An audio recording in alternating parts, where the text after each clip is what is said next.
লক্ষ্মী, আপনার পরিবারের কথা বলছিলেন যে তারা সবাই ভীষণ রকমের উৎসাহ দেন আপনাকে এবং হ্যাঁ, তারা সবসময় আপনাকে নিয়ে গর্ব করেন যে ওরকম একটা প্রত্যন্ত এলাকা থেকে আপনি এসেছেন, পড়াশোনা করেছেন, পড়াশোনা শেষ করছেন।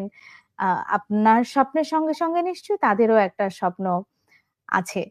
আ আপনি পড়াশোনা শেষ করে যখন আপনার স্বপ্নের বিষয়টি নিয়ে কাজ করবেন, স্বপ্নের জায়গাটিতে কাজ করতে শুরু করবেন, তখনকার পরিকল্পনা কিছু কি করেছেন? হ্যাঁ আপু, আপাতত আমার গ্রাজুয়েশন কমপ্লিট হওয়ার পরে আমি জব এবং আমার মাস্টার্স এর জন্য অ্যাপ্লাই করব। আর আমি মূলত মাস্টার্স অফ পাবলিক হেলথ নিয়েই করতে চাচ্ছি।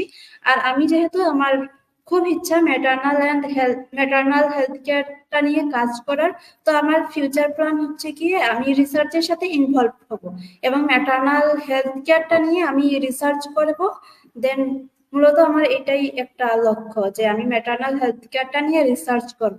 ওই রিসার্চের মাধ্যমে হয়তো আমি আমার কমিউনিটিকে হেল্প করতে পারি। নিশ্চয়ই। আপনার স্বপ্ন পূরণ হোক, আমাদের সেই শুভকামনা থাকবে।